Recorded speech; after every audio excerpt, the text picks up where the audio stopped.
Hi hello ನಮಸ್ಕಾರ. ನಾನು ನಿಮ್ಮ mister D T blogger. Welcome back to my new blog. ಇವತ್ತಿನ ಬ್ಲಾಗಲ್ಲಿ ನಾನಿರೋದು ದಾವಣಗೆರೆ ರೈಲ್ವೆ ಸ್ಟೇಷನ್ ಹತ್ರ.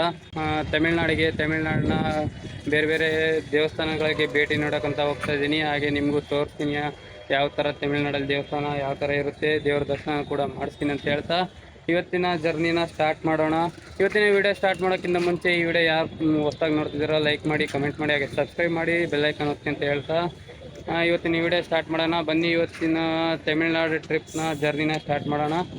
ಇದೇ ನಮ್ಮ ದಾವಣಗೆರೆಯ ಹೆಮ್ಮೆಯ ದಾವಣಗೆರೆ ರೈಲ್ವೆ ನಿಲ್ದಾಣ.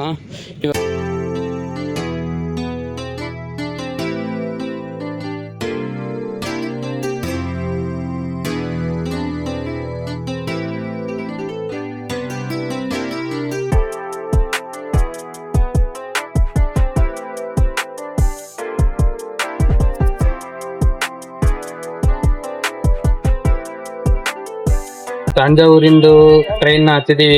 ಟ್ರೈನ್ ಹತ್ತಿಟ್ಟು ಈಗ ತಂಜಾವೂರಿಗೆ ಹೋಗ್ತಾ ಇದೀವಿ. ತಮಿಳ್ನಾಡಿನ ತಂಜಾವೂರಿಗೆ ನೋಡಿ ಟ್ರೈನು. ನಾನು ನಮ್ಮ ಫ್ರೆಂಡ್ ಇದ್ದಾನೆ, ಇಲ್ಲಿ ಹೊರಗಡೆ ಹೋಗ್ತಿದ್ದಾನೆ.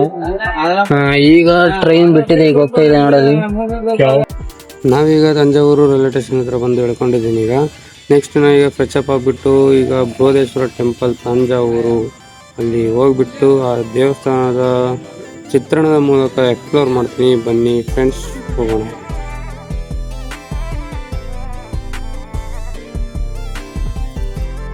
ಭಾರತದ ಅತ್ಯಂತ ರಹಸ್ಯಮಯ ದೇವಾಲಯ ಹಾಗೂ ಕುತೂಹಲಭರಿತ ದೇವಾಲಯವಾಗಿದೆ.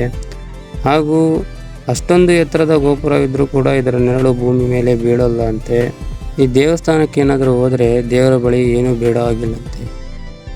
ಇದೆಲ್ಲ ಏನಕ್ಕೆ, ಪ್ರತಿಯೊಂದು ಮಾಹಿತಿನ ತಿಳಿಸ್ಕೊಡ್ತೀನಿ. ನನ್ನ ಜೊತೆ ಜಾಯ್ನ್ ಆಗಿ ಬನ್ನಿ ಫ್ರೆಂಡ್ಸ್. ನಮಸ್ಕಾರ ಸ್ನೇಹಿತರೆ, ಇದು ಪ್ರಪಂಚದ ಅತಿ ಎತ್ತರದ ಶಿವಲಿಂಗದಲ್ಲಿ ಈ ಶಿವಲಿಂಗವು ಒಂದಾಗಿದೆ. ಈ ಶಿವಲಿಂಗವು ಎತ್ತರ ಬಂದ್ಬಿಟ್ಟು 12ರಿಂದ 13 ಅಡಿ ಎತ್ತರದಿಂದ ಕೂಡಿದೆ. ಇದರ ಬೇಸ್ ಬಂದ್ಬಿಟ್ಟು 5 ಅಡಿ ಅಗಲ ಇದೆ ಎನ್ನಲಾಗಿದೆ.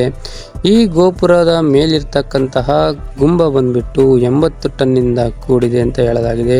ಆಗಿನ ಕಾಲದಲ್ಲಿ ಈ ಗೋಪುರದ ಮೇಲಿರ್ತಕ್ಕಂತಹ ಕುಂಭವನ್ನು ಹೇಗೆ ಸಾಗಿಸಿದಂದರೆ ದೇವಾಲಯಕ್ಕೆ ಮಣ್ಣಿನ ದಾರಿಯನ್ನು 7 ಕಿಲೋಮೀಟರ್ಗಷ್ಟು ಮಾಡಿಬಿಟ್ಟು ಆ 80 ಟನ್ನಿನ ಕುಂಭವನ್ನು ಸಾಗಿಸಲಾಗಿದೆ ಅಂತಲೇ ಹೇಳಬಹುದು. ಈ ದೇವಾಲಯದ ಶಿವನ ವಿಗ್ರಹದ ಎದುರುಗಡೆ ಇರತಕ್ಕಂತಹ ಈ ನಂದಿ ವಿಗ್ರಹವು ಸುಮಾರು 80 ಟನ್ಗಳಿಂದ ಕೂಡಿದೆ ಅಂತಲೇ ಹೇಳಬಹುದು. ಇಷ್ಟು ಎತ್ತರದ ಗೋಪುರ ಇದ್ರೂ ಕೂಡ ಇದರ ನೆರಳು ನೆಲದ ಮೇಲೆ ಒಂದು ಸ್ವಲ್ಪ ಕೂಡ ಬೀಳೋದಿಲ್ಲಂತೆ. ಪ್ರತಿಯೊಂದು ಮಾಹಿತಿನ ತಿಳಿಸ್ತೀನಿ ಬನ್ನಿ. ನಾನಿವತ್ತು ಬಂದಿರುವುದು ತಮಿಳುನಾಡಿನ ತಂಜಾವೂರಿನ ಬೃಹದೇಶ್ವರ ದೇವಸ್ಥಾನಕ್ಕೆ. ಈ ದೇವಾಲಯದ ಸಂಪೂರ್ಣ ಮಾಹಿತಿ ತಿಳಿಸೋದಕ್ಕಿಂತ ಮುಂಚೆ mister D T blogger YouTube ಚಾನಲ್ಗೆ ಸ್ವಾಗತ. ಈ ವಿಡಿಯೋ ಏನಾದರೂ ಯಾರಾದರೂ ಹೊಸದಾಗಿ ನೋಡ್ತಾ ಇದ್ದರೆ ಸಬ್ಸ್ಕ್ರೈಬ್ ಮಾಡ್ಕೊಳ್ಳಿ, ಬೆಲ್ ಐಕಾನ್ ಒತ್ತಿ ಅಂತ ಹೇಳ್ತಾ ಬನ್ನಿ ವಿಡಿಯೋನ ಸ್ಟಾರ್ಟ್ ಮಾಡೋಣ. ಮೊದಲು ಸಿಗ್ತಕ್ಕಂತಹ ಈ ಗೇಟ್ ಹಿಂದೆ ಇದನ್ನು ಮರಾಠ ಗೇಟ್ ಅಂತ ಕರೆಯಲಾಗಿದೆ. ಏಕೆಂದರೆ ಇದನ್ನು ಮರಾಠರ ಕಾಲದಲ್ಲಿ ನಿರ್ಮಾಣ ಮಾಡಲಾಗಿದೆ ಅಂತಲೇ ಹೇಳಲಾಗಿದೆ. ಈ ದೇವಾಲಯವನ್ನು ಕಟ್ಟಿಸಿದವರು ಚೋಳರು. ನಂತರ ವಿಜಯನಗರದ ಅರಸರು ಹಾಗೂ ಮರಾಠರು ಆಳ್ವಿಕೆಯನ್ನು ಮಾಡ್ತಾರೆ. ಏಕೆ ಈ ದೇವಾಲಯ ಇಷ್ಟೊಂದು ಫೇಮಸ್ ಆಗಿದೆ ಅಂತಂದರೆ ಈ ದೇವಾಲಯವನ್ನು ಕೇವಲ 5 ವರ್ಷಗಳಲ್ಲೇ ಸಂಪೂರ್ಣಗೊಳಿಸ್ತಾರೆ. ಹಾಗೆ ಒಳಗಿರ್ತಕ್ಕಂತಹ ಈ ಶಿವಲಿಂಗದ ಎತ್ತರ ಬಂದ್ಬಿಟ್ಟು 12ರಿಂದ 13 ಅಡಿ ಇದೆ. ಏಕೆ ಇಷ್ಟೊಂದು ಎತ್ತರದ ಶಿವಲಿಂಗವನ್ನು ನಿರ್ಮಾಣ ಮಾಡಿದ್ದಾರೆ ಅಂದರೆ ರಾಜರಾಜ ಚೋಳ ತನ್ನ ಎತ್ತರಕ್ಕೆ ಸರಿಸಮಾನವಾಗಿ ಪೂಜೆಯನ್ನು ಮಾಡಬೇಕಂತ ಹೇಳಿ ಅಷ್ಟು ಎತ್ತರದ ಶಿವಲಿಂಗವನ್ನು ನಿರ್ಮಾಣ ಮಾಡಿಸ್ತಾನೆ. ಸ್ನೇಹಿತರೆ, ತಂಜಾವೂರಿನ ಸುತ್ತಮುತ್ತಲೂ ಈ ಕಲ್ಲಿನ ನಿಕ್ಷೇಪಗಳು ಕಂಡುಬರುವುದಿಲ್ಲ. ಹಾಗಾದರೆ ಇವರು 1,30,30,000 ಕಲ್ಲಿನ ನಿಕ್ಷೇಪಗಳನ್ನು ಹೇಗೆ ಸಾಗಿಸಿದರು, ಎಲ್ಲಿಂದ ತಂದರು ಅಂತಂದರೆ ಸುಮಾರು 60ರಿಂದ 70 ಕಿಲೋಮೀಟರ್ಗಳಿಂದ ಕಲ್ಲಿನ ನಿಕ್ಷೇಪಗಳನ್ನು ಸಾಗಿಸಿಬಿಟ್ಟು ಈ ದೇವಾಲಯವನ್ನು ನಿರ್ಮಾಣ ಮಾಡಲಾಗಿದೆ ಅಂತಲೇ ಹೇಳ್ಬೋದು. 10ನೇ ಶತಮಾನದ ಈ ದೇವಾಲಯವನ್ನು 1004ರಿಂದ 1009ರವರೆಗೆ 5 ವರ್ಷಗಳ ಕಾಲ ಈ ದೇವಾಲಯವನ್ನು ನಿರ್ಮಾಣ ಮಾಡ್ತಾರೆ.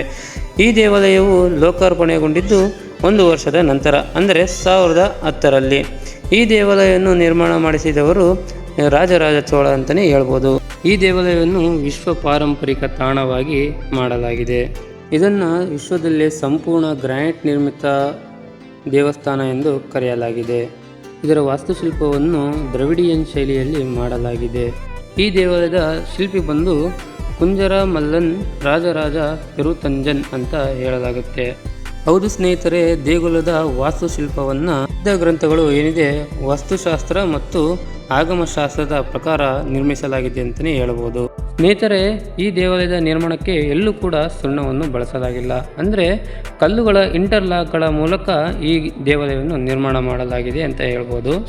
ಹಾಗಾಗಿ 2004ರ ಸುನಾಮಿಗೂ ಕೂಡ ಈ ದೇವಾಲಯ ಜಗ್ಗಿಲ್ಲ. ಈ ನಂದಿ ಏನು ಕಾಣಿಸ್ತಿದೆ ಸ್ನೇಹಿತರೆ, ಈ ನಂದಿಯ ವಿಗ್ರಹವನ್ನು ಒಂದೇ ಕಲ್ಲಿನಲ್ಲಿ ನಿರ್ಮಾಣ ಮಾಡಲಾಗಿದೆ. ಸುಮಾರು 13 ಅಡಿ ಎತ್ತರ ಹಾಗೂ 16 ಅಡಿ ಉದ್ದದ ಈ ಬೃಹತ್ತಾದ ನಂದಿಯನ್ನು ವಿಜಯನಗರ ಅರಸರ ಆಳ್ವಿಕೆಯಲ್ಲಿ ನಿರ್ಮಾಣ ಮಾಡಲಾಗಿದೆ ಅಂತ ಹೇಳಲಾಗಿದೆ. ನಂದಿ ಮಂಟಪದಲ್ಲಿ ಕಾಣ್ತಕ್ಕಂತಹ ಈ ಬಣ್ಣಗಳನ್ನು ನೋಡಿದರೆ ಸುಮಾರು ವರ್ಷಗಳಾದರೂ ಕೂಡ ಮಾಸಿ ಹೋಗಿಲ್ಲ. ಈ ಬಣ್ಣಗಳನ್ನು ನೋಡ್ತಿದ್ರೆ ಅಚ್ಚರಿಗಳನ್ನೇ ಮೂಡಿಸುತ್ತಿದೆ ಅಂತ ಹೇಳ್ಬೋದು. ಇಲ್ಲಿ ಕೆಲವು ಭಾಗಗಳಲ್ಲಿ ಮಾತ್ರ ಈ ಪೇಂಟಿಂಗ್ಗಳನ್ನು ಕಾಣ್ಬೋದು. ನಾವು ಮೇನಾಗಿ ನೋಡಬೇಕಾಗಿರೋದು ಇಲ್ಲಿನ ಗೋಪುರ. ಹೌದು ಸ್ನೇಹಿತರೆ, ಸರಿಸುಮಾರು 216 ಅಡಿ ಎತ್ತರ ಇದೆ ಈ ಗೋಪುರ. ಅಂದರೆ 66 ಮೀಟರ್ ಎತ್ತರ, 13 ಫ್ಲೋರ್ನ ಒಂದು ಗೋಪುರ ಆಗಿದೆ ಅಂತಲೇ ಹೇಳಬಹುದು. ಇದು ಕೂಡ ಅಷ್ಟೇ, ಎಲ್ಲೂ ಕೂಡ ಸುಣ್ಣವನ್ನು ಬಳಸಲೇ ಇಂಟರ್ಲಾಕ್ಗಳ ಮೂಲಕ ಇದನ್ನು ನಿರ್ಮಾಣ ಮಾಡಲಾಗಿದೆ ಅಂತಲೇ ಹೇಳ್ಬೋದು.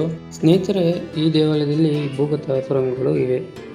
ಈಗಲೂ ಕೂಡ ಈ ದೇವಸ್ಥಾನದಲ್ಲಿ ಭೂಗತ ಸುರಂಗಗಳು ಇದೆ, ಇವತ್ತಿಗೂ ಕೂಡ ಇದೆ. ಬಟ್ ಎಲ್ಲವನ್ನು ಮುಚ್ಚಿದ್ದಾರೆ. ಯಾಕಂದರೆ ಈ ಸುರಂಗಗಳು ದೇವಸ್ಥಾನದಿಂದ ಅರಮನೆಗೆ ಕನೆಕ್ಟ್ ಆಗುವಂತಹ ಸುರಂಗ ಮಾರ್ಗಗಳಾಗಿದ್ದು, ಯಾಕಂದರೆ ಈ ಭೂಗತ ಸುರಂಗ ಮಾರ್ಗದಲ್ಲಿ ಹೋಗಿರ್ತಕ್ಕಂತಹ ವ್ಯಕ್ತಿಗಳು ಕೆಲವೊಂದು ತೊಂದರೆಗಳಿಗೆ ಹಾಗೂ ಕಣ್ಮರೆಯಾಗಿದ್ದಾರೆ ಅಂತಲೇ ಹೇಳ್ಬೋದು.